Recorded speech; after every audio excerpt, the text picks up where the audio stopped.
열왕기상 5장 1절 솔로몬이 기름 부음 받고 그의 아버지를 이어 왕이 되었다 함을 두로왕 히람이 듣고 그의 신하들을 솔로몬에게 보냈으니 이는 히람이 평생에 다윗을 사랑하였습니다. 네, 여기에서 보시면 히람이라는 왕은 이방 민족의 왕이었습니다. 근데 다윗을 평생 사랑했다고 그래요. 선택을 받지 못하는 사람이었지만 다윗의 인품을 사랑했다고 하는 것을 보실 수 있습니다. 그래서 여기에서 보시면 사무엘하 5장 11절을 한번 보시겠습니다.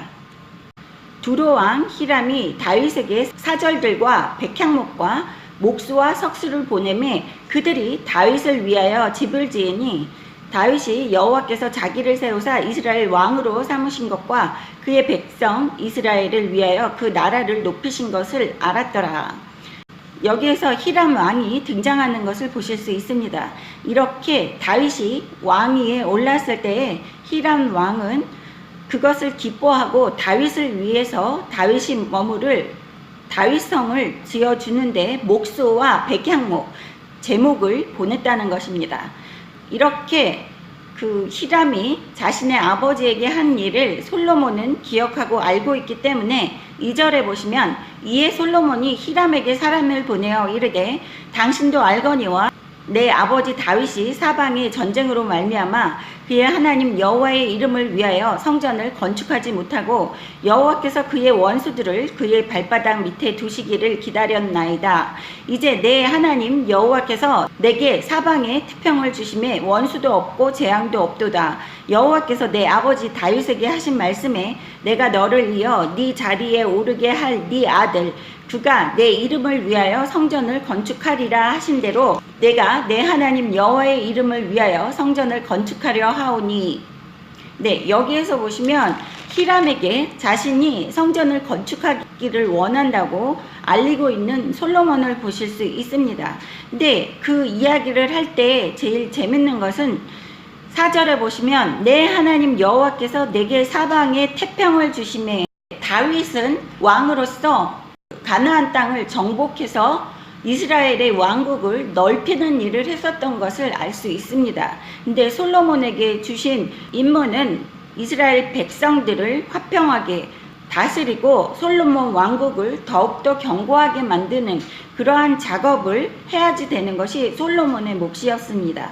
그래서 하나님께서 5절에 보시면 다윗에게는 하나님의 성전을 짓지 말라고 하시고 후대를 이어서 왕자에 등극하는 그 아들이 너를 위하여 성전을 건축하리라고 미리 다윗에게 예언을 하신 것을 보실 수 있습니다. 이렇게 솔로몬은 히람에게 말하는 이유는 성전을 건축할 때에 히람 왕에게 도움을 청하는 것입니다. 6절부터 보시면 솔로몬이 히람에게 왜 이렇게 설명을 하고 있는지를 알 수 있습니다. 6절 당신은 명령을 내려 나를 위하여 레바논에서 백향목을 베어내게 하소서. 내 종과 당신의 종이 함께할 것이요 또 내가 당신의 모든 말씀대로 당신의 종의 삭을 당신에게 드리이다. 당신도 알거니와 우리 중에는 시돈 사람처럼 벌목을 잘하는 자가 없나이다. 여기 히람 왕에게 히람 사람들 중에서는 많은 목수들 기술자들이 있기 때문에 그 사람들을 통해서 성전을 짓고자 하는 솔로몬의 마음을 볼 수 있습니다. 그래서 목수들에게 품삯도 지불할 것이고 종의 삭을 당신에게 드리이다. 히람 왕에게 삭을 충분히 지불을 할 테니까 성전을 건축하는 것을 도와달라고 도움을 간청하는 솔로몬을 보실 수 있습니다. 7절 히람이 솔로몬의 말을 듣고 크게 기뻐하여 이르되 오늘 여호와를 찬양할지로다. 그가 다윗에게 지혜로운 아들을 주사 그 많은 백성을 다스리게 하셨도다 하고 이에 솔로몬에게 사람을 보내어 이르되 당신이 사람을 보내어 하신 말씀을 내가 들었거니와 내 백향목 제목과 잣나무 제목에 대하여는 당신의 바라는 대로 할지라. 내 종이 레바논에서 바다로 운반하겠고 내가 그것을 바다에서 뗏목으로 엮어 당신이 지정하는 곳으로 보내고 거기서 그것을 풀리니 당신이 받으시고 내 원을 이루어 나의 궁정을 위하여 음식물을 주소서 하고.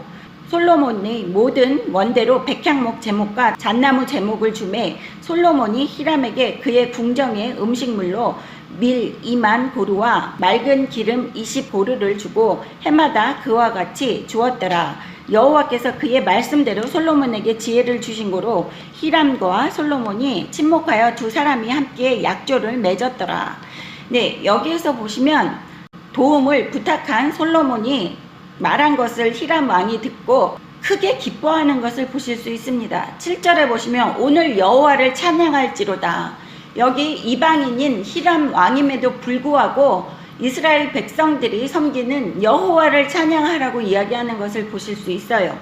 이 히람 왕은 다윗을 평생 동안 사랑했기 때문에 다윗이 섬기고 있던 여호와 하나님 또한 같이 섬겼다고 보실 수 있습니다. 물론 이 히람 왕은 이방인이었기 때문에 모세 오경에 대해서 확실히 몰랐을 것입니다. 그래서 우상 숭배를 하면서 자기가 평생 사랑한 다윗이 섬기는 여호와라는 신을 또한 경배하기를 동시에 같이 했을 것이라고 알 수 있습니다. 그래서 여기에서 여호와를 찬양할지로다 이렇게 이야기하는 히람을 보실 수 있습니다. 그리고 이방인들 또한 다윗의 아들 솔로몬이 지혜롭고 백성을 다스리기에 충분한 지혜가 있다는 것을 자신의 입으로 시인하고 있는 것을 보실 수 있습니다. 이것은 현재를 살고 있는 우리들에게 이 세상 사람들이 내가 과연 하나님의 자녀이며 하나님께서 나에게 지혜롭게 해주셔서 내가 세상 사람들의 머리 위에 있을 수 있다는 것을 그 사람들 입으로 시인하고 고백하게끔 해야지 되는 것이 하나님의 자녀라는 것입니다. 그래서 내가 이 세상에서 멸시천대받고 내가 머리가 되지 못하고 꼬리가 돼서 살고 있다고 한다면 이것은 하나님이 기뻐하시는 일이 아닐 뿐더러 하나님이 축복하신 방법의 삶이 아니라는 것입니다. 그렇게 산다는 것은 여러분께서 무언가가 하나님의 말씀에 불순종하고 있고 무엇인가 내가 마귀의 음모에 꾀임에 넘어져서 실족했다는 것입니다.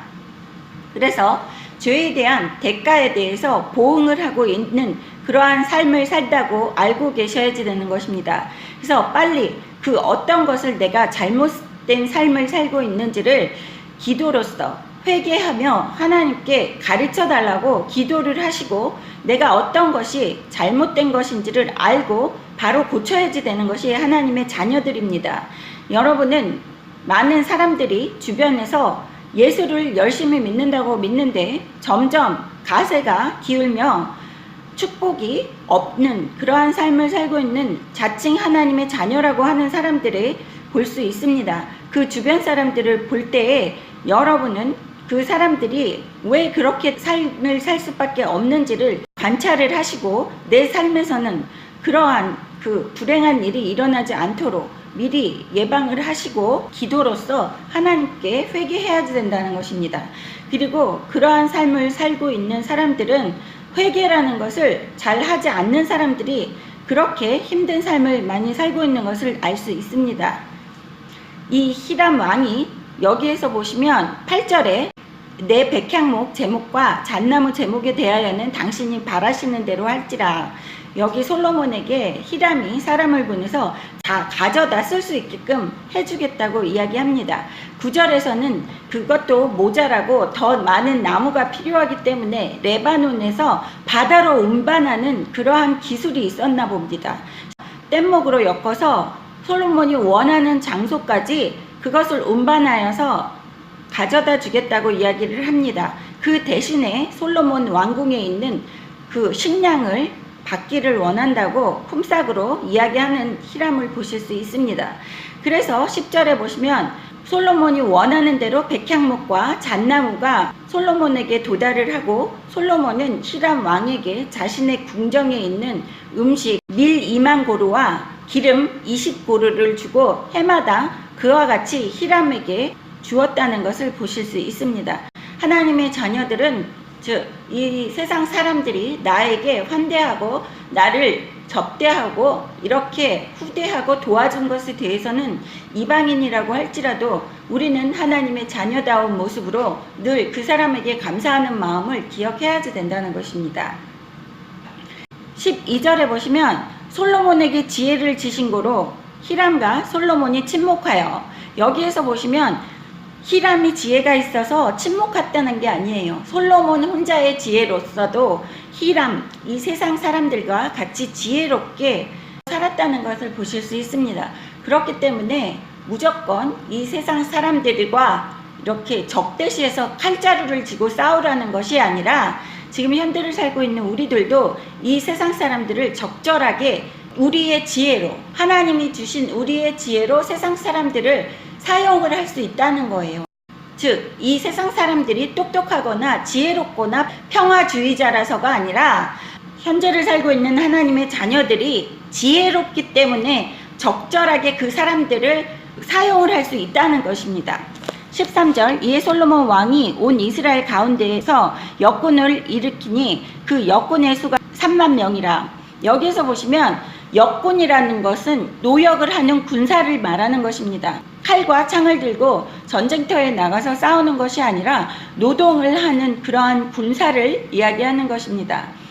그렇기 때문에 지금 현재를 살고 있는 하나님의 자녀들 중에서도 여러 군사가 있어요. 기도하는 군사가 있고 나가서 전도하는 군사가 있고 또 하나님의 말씀을 올바르게 가르치는 군사가 있습니다. 이렇게 다 역할 분담이 있다는 것을 보실 수 있습니다. 무조건 하나님의 자녀라 그래서 그 하나님의 군사라 그래서 나가서 복음을 전파하고 전도하는 데만 몰입해서는 안 된다는 것이에요. 여러 분야에 여러 군사들이 있었다는 것을 여기에서 보실 수 있습니다. 14절, 솔로몬이 그들을 한 달에 10,000명씩 번갈아 레바논으로 보내매 그들이 한 달은 레바논에 있고 2달은 집에 있으며 아도니람은 감독이 되었고 솔로몬에게 또 짐꾼이 7만 명이요 산에서 돌을 뜨는 자가 8만 명이며 이 외에 그 사역을 감독하는 관리가 3,300명이라. 그들이 일하는 백성을 거느렸더라. 이에 왕이 명령을 내려 크고 귀한 돌을 떠다가 다듬어서 성전의 기초석으로 놓게 하매 솔로몬의 건축자와 히람의 건축자와 그발 사람이 그 돌을 다듬고 성전을 건축하기 위하여 제목과 돌들을 갖추니라. 네, 여기에서 보시면 역군 노동하는 군사는 3만 명이었지만 솔로몬이 그 군사들을 10,000명씩 번갈아 가서 레바논으로 보냈다는 것을 보실 수 있습니다. 이 솔로몬은 가족들과 오래 떨어져 있지 않게끔 군사들의 삶에 대해서도 또 신경 쓰는 백성들을 사랑하는 솔로몬을 보실 수 있습니다. 그래서 그 먼 곳으로 가서 나무를 베어서 바다로 뗏목을 만들어서 운반하는 그러한 기술은 히람의 기술자들이 했지만 솔로몬이 일으킨 역군 3만 명은 가서 노동을 했습니다. 그래서 10,000명이 한 달 동안 일하고 그 10,000명이 돌아와서 이스라엘에서 자기의 가족들과 2달 동안 집에 있게 했다고 하는 것을 보실 수 있어요. 한 달씩 번갈아 가면서 3만 명을 가지고 이렇게 일꾼들을 돌아가면서 일을 시키는 지혜로운 솔로몬을 보실 수 있습니다. 역군들이 적절하게 쉴 수 있는 그러한 것도 제공하고 있는 이러한 솔로몬을 보실 수 있어요. 여러분이 일꾼들을 부리실 때 또 사람을 부릴 때에도 그 사람의 건강까지 신경 쓰셔야지 되고 그 사람들의 삶에 그 가족의 관계까지 신경을 써줘야지 된다는 것을 여기 지도자인 솔로몬의 지도하는 방법을 보시면서 알 수 있습니다. 그렇기 때문에 지금 북한에 있는 김정은이 무작정 노동을 시키면서 착취하는 그 자신의 국민들을 착취하는 그러한 것은 흑암의 권세들이 하는 일이라는 것을 확실하게 성경을 보면서 비교를 하면 아실 수 있을 겁니다. 그래서 여러분이 너무 노동에 시달리시면서 이 세상 것에 쫓아서 노동에 너무 내 삶을, 내 육체를 희생하고 고생하고 사는 것을 하나님이 원하시지 않는다는 것을 아실 수 있습니다. 여기에서 일은 한 달 동안 하지만 쉬는 것은 2달씩이나 해요. 그러면 33%의 노동과 66%의 쉼이 있었다는 것을 보실 수 있습니다.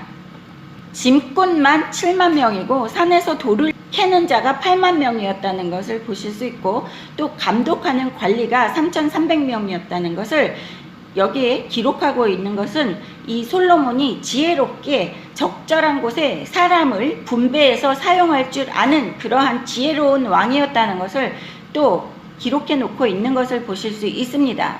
그래서 현재를 살고 있는 우리들이 이렇게 몇천 년 전에 있는 솔로몬이 이렇게 적절한 곳에 사람을 분배하고 적절하게 사람을 일하게 하고 쉬게 만드는 이러한 방법을 우리 하나님의 자녀들도 사용을 해야 된다는 거예요. 이것은 내가 갖고 있는 지혜로서는 할 수가 없고, 우리도 하나님께 항상 기도하면서 내 삶과 내가 운영하는 방식에 대해서 모든 방면에서 하나님께 도움을 구해야지만 이렇게 하나님께서 원하시는 방식대로 사람을 부릴 수도 있고 또 하나님께서 원하시는 삶을 살 수 있다는 것입니다. 또 지혜를 위해서 떠나지 않을 수 있다는 것입니다.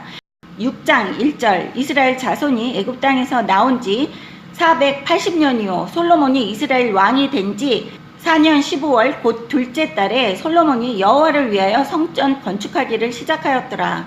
여기에서 보시면 이제 솔로몬이 하나님을 위해서 성전을 건축하는 그러한 일이 언제냐 하면은 애굽에서 나와서 480년이 지난 다음이에요.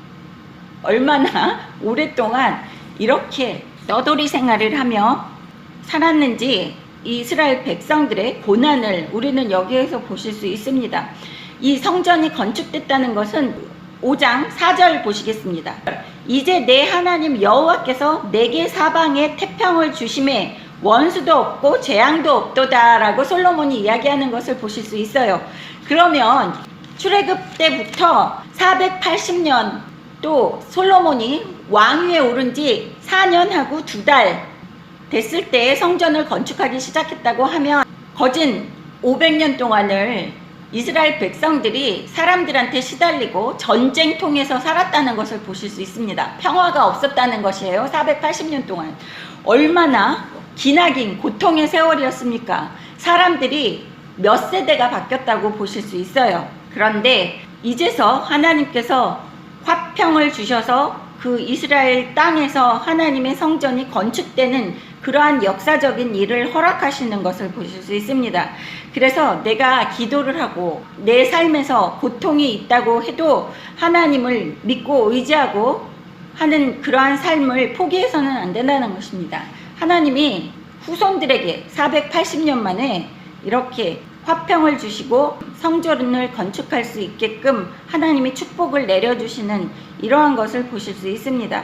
여기 보면 하나님께서 아브라함에게 하신 약속부터 또 아브라함 후대에 야곱이 12아들을 데리고 요셉이 총리로 있는 애굽으로 들어갔을 때가 420년 동안 애굽에 종살이를 하고 480년 동안 또 이스라엘 백성들이 가나안 땅을 정복하면서 계속 전쟁 속에서 살고 또 화평하지 못하고 반란이 일어나고 하는 것을 계속 반복하면 이거 거진 1000년 만에 일어난 일이에요. 정확지는 않지만 대략 1000년이라는 세월이 흐른 다음에 역사적인 순간이 이렇게 시작되는 것입니다. 3절 성전의 성소 앞 주랑이 기르는 성전의 너비와 같이 20큐빗이요 너비는 성전 앞에서부터 10큐빗이며 성전을 위하여 창틀이 있는 붙박이 창문을 내고 또 성전의 벽 곧 성소와 지성소의 벽에 연접하여 돌아가며 다락들을 건축하되 다락마다 돌아가며 골방들을 만들었으니 하층 다락의 너비는 5큐빗이요 중층 다락의 너비는 6큐빗이요 셋째 층 다락의 너비는 7큐빗이라. 성전의 벽 바깥으로 돌아가며 턱을 내어 골방 들보들로 성전의 벽에 박히지 아니하게 하였으며 이 성전은 건축할 때 돌을 그 뜨는 곳에서 다듬고 가져다가 건축하였으므로 건축하는 동안에 성전 속에서는 방망이나 도끼나 모든 철 연장 소리가 들리지 아니하였으며 중층 골방의 문은 성전 오른쪽에 있는데 나사 모양 층계로 말미암아 하층에서 중층에 오르고 중층에서 셋째 층에 오르게 하였더라. 성전의 건축을 마치니라. 그 성전은 백향목 석가래와 널판으로 덮었고 또 온 성전으로 돌아가며 높이가 5큐빗 되는 다락방을 건축하되 백향목 들보로 성전에 연접하게 하였더라. 네, 여기에서 보시면 성전의 건축 모양에 대해서 이야기를 하고 있는 것을 보실 수 있습니다. 여기 보시면 성전의 너비가 20큐빗이라고 하면 대략 1큐빗이 45cm에서 50cm라고 생각을 한다면 10m 정도예요. 또 너비는 성전 앞에서부터 10큐빗이라고 그러면 5m 정도밖에 안 됐다는 거예요. 성전을 위해서 창문이 있는 붙박이 창문을 만들었고 성전의 가장자리에 3층을 만들었대요. 거기에서는 높이가 5큐빗이라고 그래요. 다락방의 너비가 5큐빗. 5큐빗이면 2.5m고 또 중층에는 6큐빗, 3m, 셋째 층의 넓이는 7큐빗. 그 아래로서부터 높이 올라가면서 점점 넓어지는 골방들을 보실 수 있습니다. 이 성전을 건축할 때 7절에 보시면 돌을 그 뜨는 곳에서 다듬고, 이것은 돌을 다듬는 것은 성전 안에서 하지 않았다는 것을 보실 수 있어요. 성전 속에서는 방망이나 도끼나 모든 철 연장 소리가 들리지 아니하게 했다는 거예요. 성전은 거룩하기 때문에 이 건축하는 이러한 시끄러운 소리가 나지 않게끔 밖에서 다 다듬어서 모두 완벽하게 만들어서 가지고 와서 안에서 조립만 했다는 것을 여기에서 보실 수 있습니다. 10절에 온 성전으로 돌아가며 높이가 5큐빗 되는 다락방을 건축하되 5큐빗, 6큐빗, 7큐빗 이렇게 세 가지의 넓이를 1층, 2층, 3층에 만들었는데 가장자리를 돌아가며 그 높이는 5큐빗이면 2.5m의 다락방을 건축했다고 이야기하는 것을 보실 수 있습니다. 8절에 보시면 중층 골방의 문은 성전 오른쪽에 있는데 나사 모양 층계로 말미암아 하층에서 중층에 오르고 중층에서 셋째 층에 오르게 했다고 이야기를 합니다. 우리가 보통 생각할 때 그 성전 안에 골방 그러면 그 성전 안에서 골방에서 기도를 할 것이다 생각을 해서 기도 골방을 생각을 하시는데, 그것이 아니라 그 골방들은 성전에 하나님 앞에 제사를 드리고 경배를 드리고 할 때 사용하는 그 성전의 물건들을 저장해 놓는 그러한 창고들을 이야기하는 것입니다. 또 골방에서 제사장들이 하나님께 제사를 올리고 나중에 지성문들을 먹을 때 사용했던 그러한 곳이라고 보실 수 있습니다.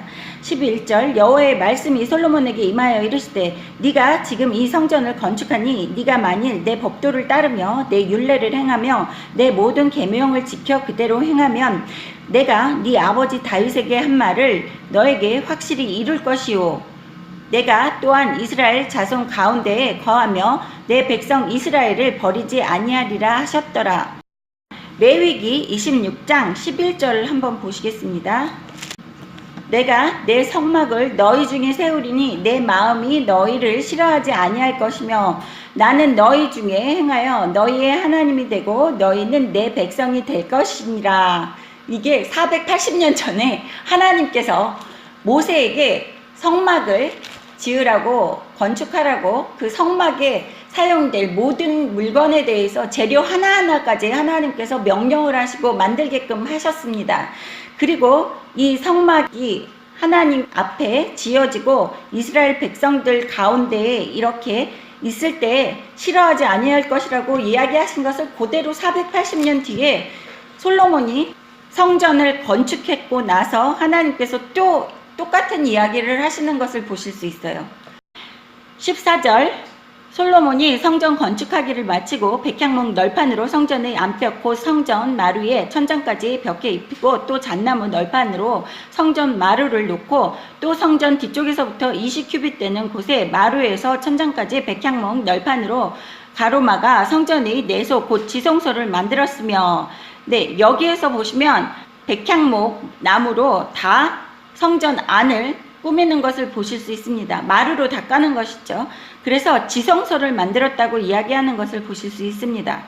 성전 구조는 크게 현관, 낭실과 성소, 지성소로 나누는데 지성소는 가장 가운데 가장 성스러운 장소입니다.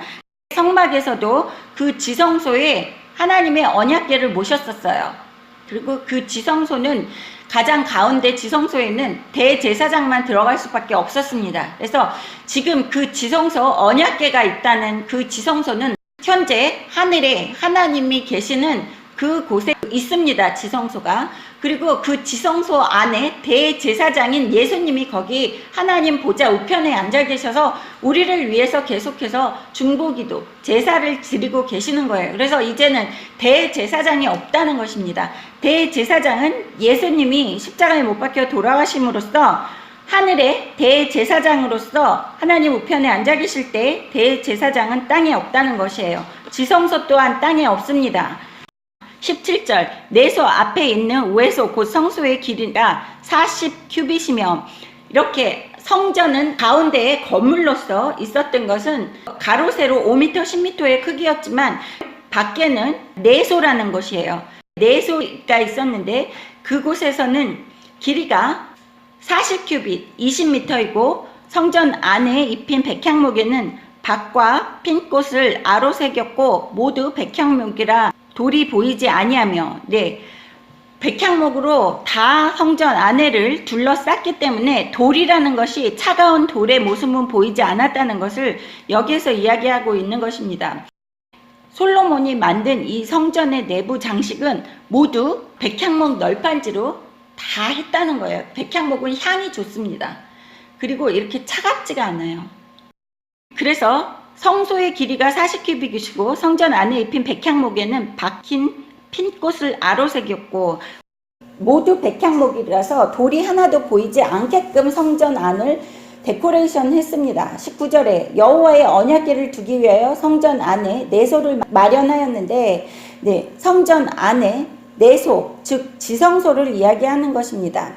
그것은 현재를 살고 있는 우리들이 지금 성전 안에 내소라는 것은 우리 마음속에 성령님을 모시고 있는 그러한 마음을 이야기하는 것이에요. 여기 구약에서는 이런 성소, 성전 이런 것을 다 건물로서 눈에 보이고 만지는 것이지만 예수님이 십자가에 못 박혀 돌아가신 다음부터는 이런 성전, 성막, 성소, 지성소 이런 것이 없어졌기 때문에 그리고 내 자신이 하나님을 섬기는 우리가 움직이는 성전입니다. 그래서 우리 마음의 제일 가운데 그 마음 안에는 거룩한 하나님 성령님을 모시고 있는 것이 우리의 마음입니다. 그래서 여기에 언약궤는 지금 현재 우리 성령님이라는 것입니다. 언약궤는 성령님이시고 내소는 우리 마음이라는 뜻입니다. 20절 그 내소의 안의 길이가 20규빗이요 너비가 20규빗이요 높이가 20규빗이라 정금으로 입혔고 백향목 제단에도 입혔더라. 여기에서 보시면 20규빗 20규빗 20규빗 그러면 대략 10m 10m 10m인데 이 큐브로 있죠. 사각형 정사각형 큐브입니다. 21절 솔로몬이 정금으로 외소 안에 입히고 내소 앞에 금사슬로 건너 지르고 내소를 금으로 입히고 온 성전을 금으로 입히기를 마치고 내소에 속한 제단의 전부를 금으로 입혔더라. 여기에서 보시면 우리가 모세오경에서 하나님께서 성막을 지을 때 하나님과 상관되는 것, 지성소 안을 모두 다 금으로 만들었었다는 것을 기억하실 수 있습니다. 그것처럼 솔로몬도 여기 모든 것을 다 금으로 입히고 벽까지 금으로 입혔다는 것을 보실 수 있어요. 금이라는 것은 우리 이 세상에 지구에는 없는 그러한 물질이라고 합니다. 그렇게 귀한 물건으로 하나님을 섬기는 것을 보실 수 있습니다. 23절 내소 안에 감람나무로 두 그룹을 만들었는데 그 높이가 각각 10규빗이라 한 그룹이 이쪽 날개에도 5규빗이요 저쪽 날개에도 5규빗이니 이쪽 날개 끝으로부터 저쪽 날개 끝까지 10규빗이며 다른 그룹도 10규빗이니 그 두 그룹은 같은 크기와 같은 모양이요 그 그룹의 높이가 10규빗이요 저 그룹도 같았더라. 솔로몬이 내소 가운데 그룹을 두었으니 그룹들이 날개가 퍼져 있는데 이쪽 그룹의 날개는 이쪽 벽에 닿았고 저쪽 그룹의 날개는 저쪽 벽에 닿았으며 두 날개는 성전의 중앙에서 서로 닿았더라. 그가 금으로 그룹을 입혔더라. 여기에서 날개가 등장하는 것을 보실 수 있습니다. 두 날개가 양쪽에서 서로 이어졌고 그것 또한 금으로 입혔다는 것을 보실 수 있습니다. 29절 내 외소 사방 벽에는 모두 그룹들과 종려와 핀꽃 형상을 아로 새겼고 내외 성전 마루에는 금으로 입혔으며 내소에 들어가는 곳에는 감람나무로 문을 만들었는데 그 문인방과 문설주는 벽의 5분의 1이요 감람나무로 만든 그 두 문짝의 그룹과 종려와 핀꽃을 아로 새기고 금으로 입히되 곧 그룹과 종류의 금으로 입혔더라. 또 외소의 문을 위하여 감람나무로 문설주를 만들었으니 곧 벽의 4분의 1이며 그 두 문짝은 잣나무라. 이쪽 문짝도 두 짝으로 접게 되었고 저쪽 문짝도 두 짝으로 접게 되었으며 그 문짝의 그룹들과 종려와 핀꽃을 아로 새기고 금으로 입히되 그 새긴 데에 맞게 하였고 또 다듬은 돌 3켜와 백향목 두꺼운 판자 1켜로 둘러 안뜰을 만들었더라. 33절에 보시면 외소의 문을 위하여 감람나무로 문설주를 만들었으니 곧 벽의 4분의 1이 다 문짝이 됐다는 것이에요. 그러니까 활짝 열면은 안에 있는 곳을 다 볼 수 있다는 것입니다. 36절에 보시면 또 다듬은 돌 3켜와 백향목 두꺼운 판자 1켜로 둘러 안뜰을 만들었더라. 여기에서 보시면 솔로몬은 계속해서 그 안에 모두 나무로 장식하는 것을 보실 수 있습니다. 돌이 하나도 보이지 않게끔 나무로 또 감싸서 그 안에와 밖을 장식하는 것을 보실 수 있어요. 안에와 밖의 마루에는 다 금으로 입혔대요. 그래서 여기에서 보시면 솔로몬이 금을 아끼지 않고 다 사용하는 것을 보실 수 있습니다. 하나님의 성전을 최대한으로 아름답고 많은 금으로 만들기 위해서 노력을 했고 어마어마한 금이 사용됐다는 것을 우리는 여기에서 보실 수 있습니다. 37절 넷째 해 15월에 여호와의 성전 기초를 쌓았고 11째 해 불월 곧 8째 달에 그 설계와 식양대로 성전 건축이 다 끝났으니 솔로몬이 7년 동안 성전을 건축하였더라. 성전을 건축할 때 하나님의 숫자 7년이라는 기간 동안 하나님의 성전을 건축했다고 보실 수 있습니다. 그래서 우리가 여기에서 보시면 솔로몬이 중요한 것이 자신의 궁전을 먼저 만든 것이 아니라 하나님의 성전을 먼저 건축을 하고 그 성전이 건축을 마칠 때까지 7년 동안 솔로몬의 궁을 만들지 않았다는 것을 보실 수 있어요. 자기의 집을. 그래서 모든 일을 할 때에는 하나님 것을 먼저 섬기고 우선시 여겨지는 것은 무조건 하나님 것입니다. 정성을 다해서 잘 섬기는 솔로몬을 보실 수 있습니다. 모든 것을 읽어보고 성경에서 보면 하나님 아버지를 잘 섬기고 아버지를 내 삶에서 최우선시 여기는 그러한 성경의 인물들이 어떠한 축복을 받고 어떻게 하나님이 사랑하시고 기뻐하셨는지를 읽어보면 볼수록 우리가 확신이 생깁니다. 그렇기 때문에 내 삶에서 모든 것을 첫 번째 우선순위는 하나님을 우선시 여겨야지 된다는 것을. 그래서 십계명 첫 번째 너는 나 이외에 다른 신을 섬기지 말라. 이것은 내 자신도 신으로 섬기지 말라는 것입니다. 내가 우선시 여겨진다는 것은 내가 먼저 돼야지 된다는 것은 내 고집이 앞서진다는 것은 내가 하나님보다 우상시 여겨지는 삶을 살고 있다는 것이에요. 근데 많은 하나님의 자녀들은 그것을 잘 모릅니다. 내 중심이 그것이 우상 숭배하는 것인지를 잘 모르고 죄를 짓고 사는 많은 사람들이 있습니다. 많은 사람들의 기도가 하나님을 위해서 하나님의 뜻을 위해서 먼저 기도하는 그러한 기도를 하시는 분들이 많이 없어요. 그것이 지금 현재를 살고 있는 하나님의 자녀들이 착각하고 실천하지 못하고 있는 부분인 것을 우리는 여기에서 알 수 있습니다.